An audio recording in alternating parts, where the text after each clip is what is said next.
Congolaises et Congolais, chers compatriotes, l'année 2020 qui s'achève a été une année douloureuse pour notre pays à cause de la Covid-19 et ses externalités négatives, mais surtout à cause de la persistance des problèmes structurels. Une fois de plus, je présente mes sincères condoléances à tous ceux qui ont perdu des êtres chers, soit du fait de la Covid-19, soit en raison de la misère, l'insécurité et les guerres qui sévissent dans notre pays. Je soutiens dans la prière tous ceux qui sont malades et je souhaite un prompt rétablissement à tous ceux qui sont convalescents. Je prie Dieu Tout-Puissant pour que l'année 2021 soit meilleure pour tous. Mes chers compatriotes, face à la théâtralisation de la vie politique observée tout au long de ces 2 dernières années, permettez-moi de rappeler brièvement la mission du service public et l'essence de l'engagement politique. En effet, le service public vise ni plus ni moins la satisfaction de l'intérêt général et l'engagement politique y rattaché doit être conçu comme un sacrifice au nom de l'intérêt supérieur de la nation. Le fondement même de cet engagement, c'est le pacte social noué avec le souverain primaire, auprès duquel on obtient un mandat en bonne et due forme, de manière à améliorer son vécu quotidien et lui donner la chance de rêver dans son propre pays. Cela implique, de la part de l'homme ou de la femme politique engagée, non seulement des aptitudes, du caractère, de la rigueur et de la discipline, mais également l'oubli de soi et un sens élevé du bien commun. Mes chers compatriotes, si je me suis engagé en politique après une carrière professionnelle accomplie, c'est avant tout par patriotisme et sens du devoir, avec l'idée forte d'apporter ma modeste contribution au développement de mon pays. C'est aussi et surtout parce que j'aime mon pays et mon peuple. Je crois en la méritocratie et je crois en l'expertise pour résoudre le problème multidimensionnel et complexe auquel fait face notre pays. Car, in fine, c'est bien de cela qu'il s'agit. Apporter des solutions concrètes aux problèmes quotidiens de la population congolaise.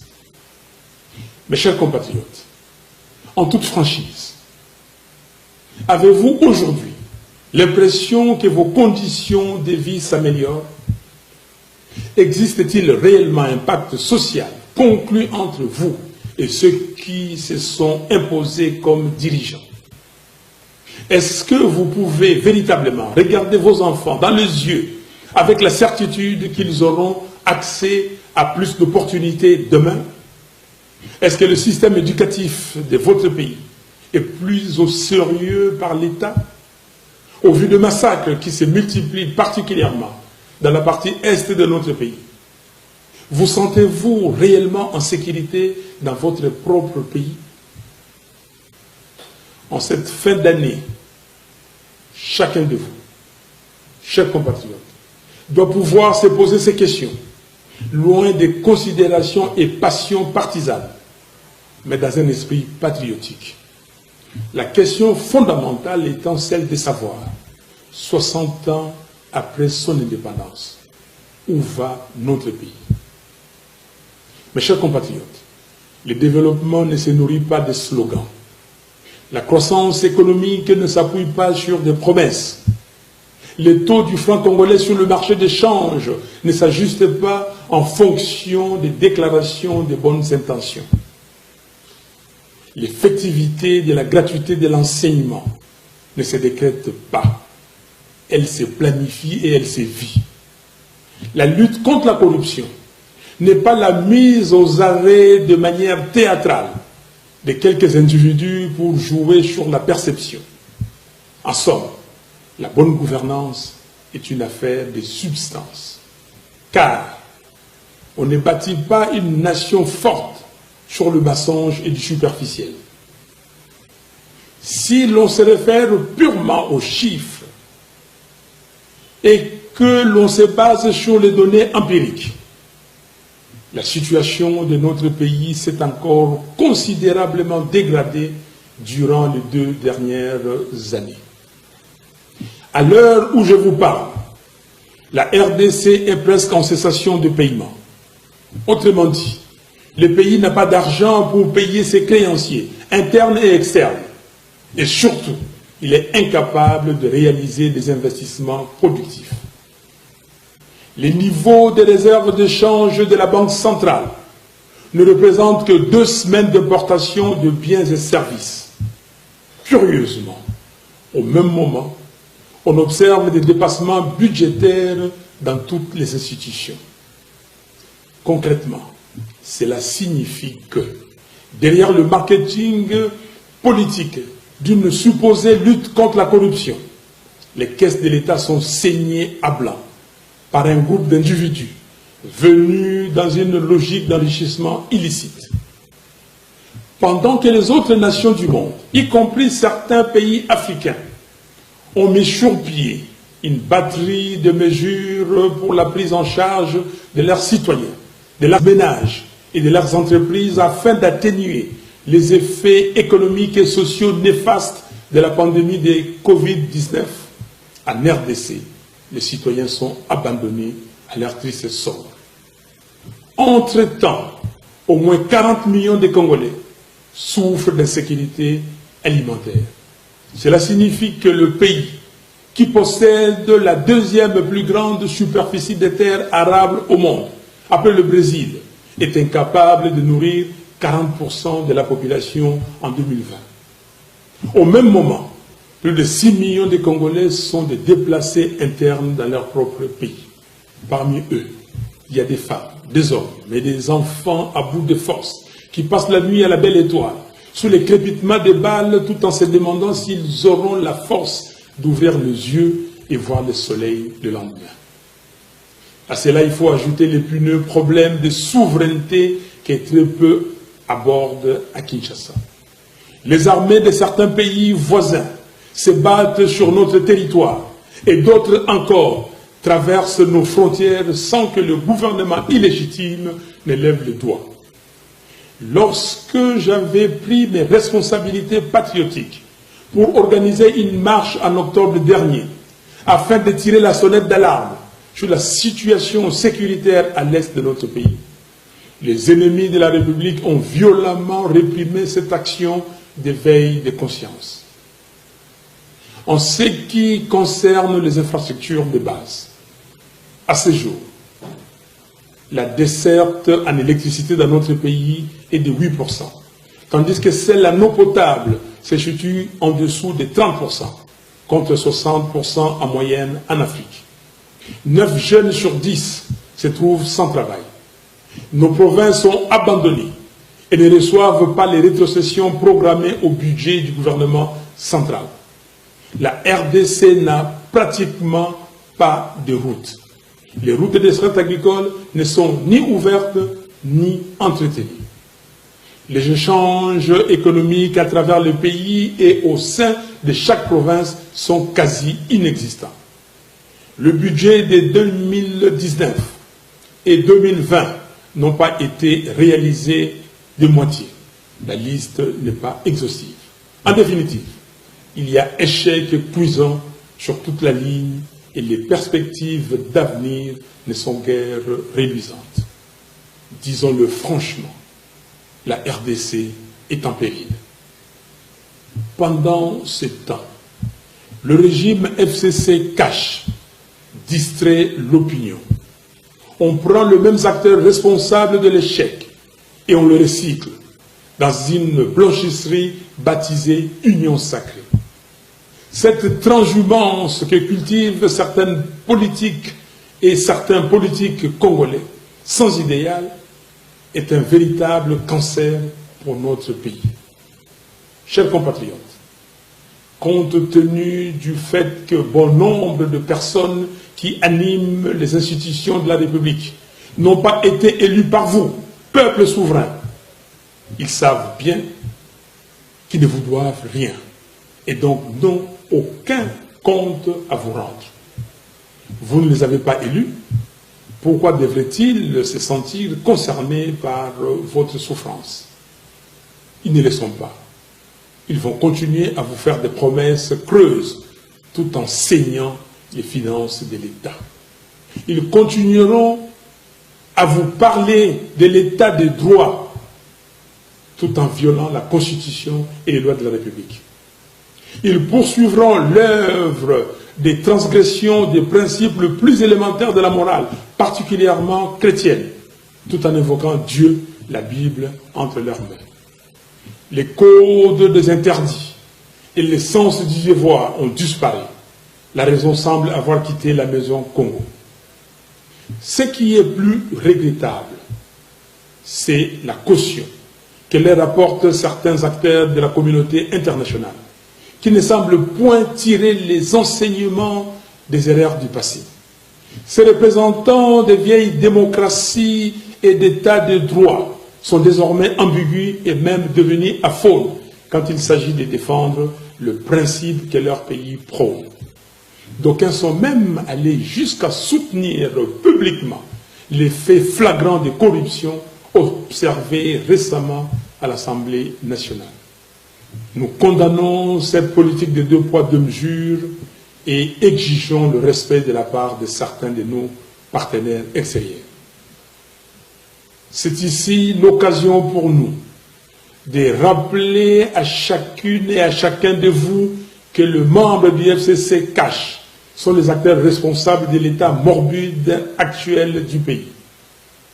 Et tant que ceux-là même qui se sont caractérisés par les antivaleurs porteront la destinée de notre pays, il est illusoire de penser que le quotidien du Congolais pourra s'améliorer. Mes chers compatriotes, nous avons besoin d'hommes et de femmes politiques en symbiose avec le peuple, qui vont mettre fin à l'absence de l'autorité de l'État. Nous avons besoin de personnes courageuses, notamment dans les dossiers actuellement étouffés, tels que l'érection irrégulière et dangereuse de Minembwe en commune rurale, l'invasion de la partie est de notre pays par les armées de certains pays voisins, le projet de balkanisation de la partie orientale de la RDC, notre beau pays, ainsi que les pillages de nos ressources naturelles. Nous avons besoin d'hommes et de femmes politiques qui n'auront pas peur de soutenir publiquement et d'appuyer les combats que mène le docteur Denis Mukwege pour l'exhumation du rapport Mapping, ainsi que l'instauration d'un tribunal pénal international pour la RDC. Il nous faut une justice impartiale qui fonctionne pour tous et qui s'active en toute indépendance pour mettre fin au règne de la corruption, de l'impunité et de l'arbitraire. Notre pays doit avoir un cap, une direction, des compétences et une vision claire qui s'articulent non pas sur la démagogie, le mensonge et l'hypnose, mais sur une planification méthodologique et une série d'actions décisives. Où nous amène le pouvoir usurpé 2 ans après les hold-up électoraux sans précédent dans l'histoire du continent. Un hold-up présenté de manière légère par ceux qui tentent de falsifier l'histoire comme étant une passation pacifique du pouvoir. Comme si les Congolais étaient incapables d'exercer leur souveraineté dans la paix. Alors que depuis l'adoption par le référendum de notre Constitution en décembre 2005, scrutin par scrutin, notre peuple fait preuve d'une maturité exemplaire dans l'exercice démocratique, malgré la confiscation persistante de sa souveraineté. Nous ne pouvons plus tolérer ces mépris pour les Congolais. Congolaises et Congolais, je vous appelle au discernement et je vous invite à ne pas vous laisser berner par des petites guéguerres de positionnement servis par ceux qui ont confisqué votre souveraineté. Ces derniers ont opté pour la théâtralisation à choix raisonné et à la manipulation afin de mettre en scène un divorce politique à vos yeux alors qu'ils affirmaient il y a peu qu'il n'y avait pas de crise en RDC. En réalité, c'est à quoi nous assistons aujourd'hui n'est rien d'autre qu'une tentative de faire subtilement oublier les bilans négatifs des 2 dernières années par la mort nominale de la coalition FCC-CACH. Des fusibles ont sauté et vont continuer de sauter. Des pions ont été déplacés. Un nouveau nom a été trouvé, mais le système reste le même. Et avec lui, les calvaires du peuple congolais. Ne soyez pas distraits, chers compatriotes. L'union sacrée n'est rien d'autre que la seconde grossesse du couple FCC-CACH. Mes chers compatriotes, malgré les nombreux défis auxquels nous faisons face, l'espoir demeure. C'est encore possible.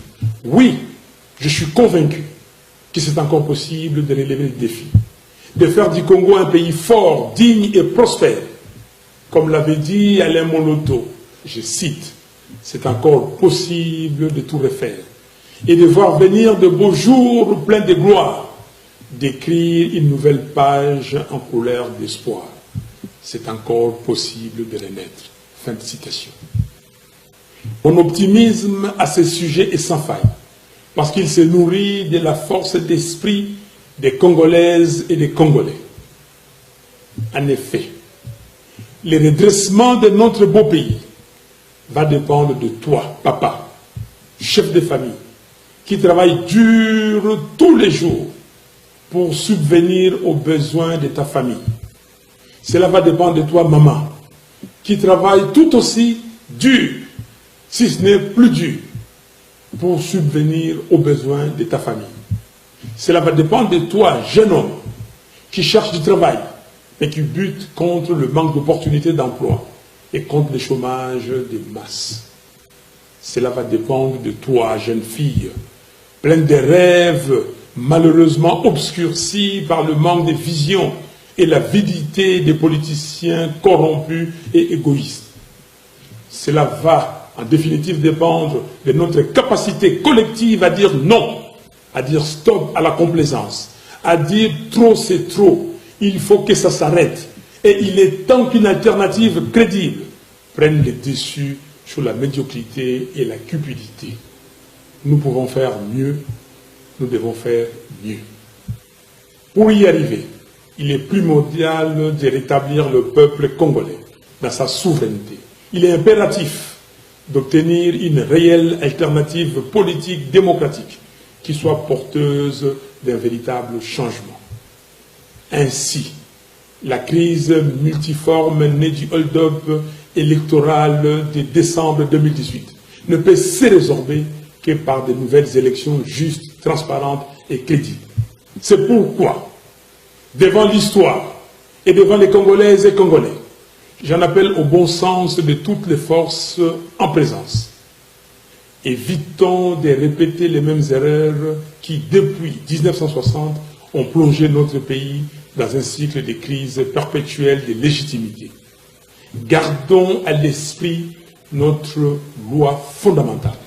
Celle-ci renseigne dans son exposé des motifs que tout le temps que les institutions de la République et leurs animateurs seront illégitimes, la RDC restera engluée dans des crises politiques récurrentes qui plombent sa stabilité et son développement. Il ne s'agit pas d'une hypothèse, mais d'un constat. Et les événements auxquels nous assistons aujourd'hui donnent toute sa raison d'être au contenu de l'exposé des motifs de notre Constitution.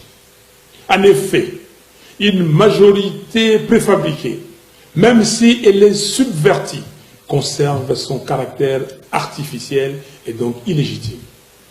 Alors, sous couvert de l'utilisation abusive, du pragmatisme ou du réalisme, combien d'expérimentations hasardeuses nous faudra-t-il encore dans notre pays pour que nous comprenions que la corruption n'engendre que la corruption? C'est pourquoi j'insiste sur ma proposition de sortie des crises, de manière à ce que nous puissions entreprendre des réformes institutionnelles profondes et consensuelles entre les parties prenantes, sous les bons offices des leaders religieux congolais, avec l'accompagnement de la CIRGL, la SADC, la CEAC, l'Union africaine ainsi que les Nations unies. Ces réformes urgentes et nécessaires doivent porter notamment sur la commission électorale, la loi électorale, la Cour constitutionnelle, la défense, la police et la sécurité, la lutte contre la corruption, ainsi que les droits humains. Nous devons redonner la parole au peuple en organisant de nouvelles élections anticipées, présidentielles, législatives nationales, législatives provinciales, sénatoriales, présidents des assemblées provinciales et gouverneurs des provinces. C'est dans la mise en œuvre de cette proposition que se situe précisément notre responsabilité historique commune. Toute autre voie n'apportera que des solutions cosmétiques, reposant sur le mensonge, la corruption et la manipulation, sans résoudre la question des fonds qui est celle de la crise de légitimité des institutions et de leurs animateurs. Chers compatriotes, pour accompagner le peuple dans la reconquête de sa souveraineté, j'annonce qu'à partir de ce 20 janvier 2021, je mettrai en place un cabinet composé de femmes et d'hommes qui veulent que le Congo de Kimbangu et de Lumumba soit fort, digne et prospère. Pour mériter le respect et l'honneur des générations futures, nous allons accentuer notre combat par des voies et moyens démocratiques afin de restituer au peuple son pouvoir de choisir librement ses dirigeants. La vérité des urnes. Que personne ne vous impressionne ou ne vous fasse douter du pouvoir qui est le vôtre. La souveraineté vous appartient. J'en profite pour dire à toutes celles et à tous ceux qui, partout dans notre pays, se sentent délaissés par le pouvoir des fêtes de Kinshasa, que votre commandant est avec vous.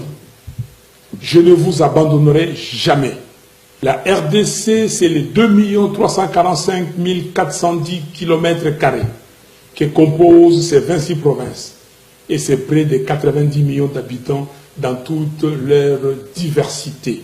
Sans oublier sa diaspora, qui est la première source de financement de l'économie du pays.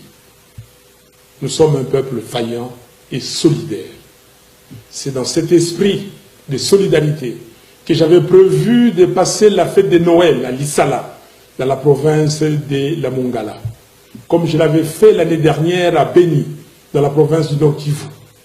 Mais mon voyage de Mbandaka, Boende et Lissala a été reporté.